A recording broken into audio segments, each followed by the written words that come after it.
മാർപ്പാപ്പ പദവിയിൽ നിന്ന് സ്ഥാനത്യാഗം ചെയ്യുമെന്ന പ്രചരണത്തിനിടെ വിഷയത്തിൽ പ്രതികരണവുമായി ഫ്രാൻസിസ് പാപ്പ. നിലവിൽ സ്ഥാനത്യാഗത്തെക്കുറിച്ച് ചിന്തയില്ല എന്ന് ഒരു ഇറ്റാലിയൻ TV ചാനലിന് നൽകിയ അഭിമുഖത്തിൽ പാപ്പ പറഞ്ഞു. രാജ്യസാധ്യതയെക്കുറിച്ചുള്ള ഊഹാപോഹങ്ങളോട് പ്രതികരിച്ച പാപ്പ അതിപ്പോഴത്തെ തന്റെ ചിന്തയോ ആശങ്കയോ ആഗ്രഹമോ അല്ലെന്ന് വ്യക്തമാക്കി.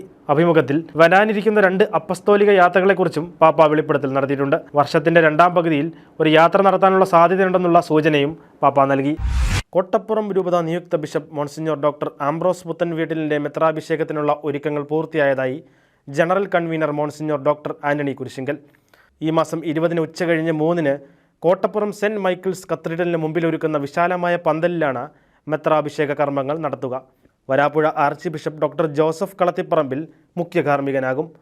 ഗാസയിലെ ക്രൈസ്തവർ അടിസ്ഥാന സൗകര്യങ്ങളൊന്നുമില്ലാതെ കഷ്ടപ്പെടുകയാണെന്ന് വെളിപ്പെടുത്തി ജെറുസലേമിലെ ലത്തീൻ പാത്രിയാർക്കീസ് കർദിനാൾ പിയർ ബാറ്റിസ്റ്റ പിസബെല്ല യുദ്ധം മൂലം ഗാസയിലെ വിശ്വാസികൾ അനുഭവിക്കുന്ന അവസ്ഥകളെക്കുറിച്ച് ചർച്ച ചെയ്യാനായി ഫ്രാൻസിസ് പാപ്പായുമായി നടത്തിയ കൂടിക്കാഴ്ചയിലാണ് അദ്ദേഹം ഇക്കാര്യം വെളിപ്പെടുത്തിയത്. ഇറ്റാലിയൻ കർദിനാൾ സെർജിയോ സെബസ്റ്റാനി അന്തരിച്ചു. 92 വയസ്സായിരുന്നു. പരിശുദ്ധ സിംഹാസനത്തിൻ്റെ സാമ്പത്തിക കാര്യങ്ങളുടെ പ്രൊഫക്ചറായിരുന്നു.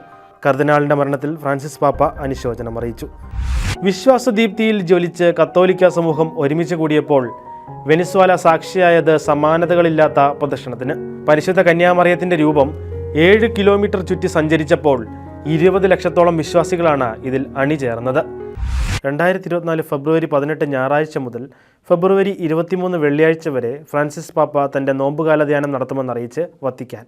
റോമിലുള്ള കർദിനാൾമാരെയും ഡിക്കാസ്ട്രി തലവന്മാരെയും കൂരിയയുടെ മേലുദ്യോഗസ്ഥരെയും ഈ പ്രാർത്ഥനാവേളയിൽ വ്യക്തിപരമായി പങ്കുചേരാൻ പാപ്പ ക്ഷണിച്ചു. സത്യസഭയെ അനുദിനം അറിയുവാൻ, സഭയെ സ്നേഹിക്കാൻ സൺഡേ ശാലോം യൂട്യൂബ് ചാനൽ ഇപ്പോൾ തന്നെ സബ്സ്ക്രൈബ് ചെയ്യുക.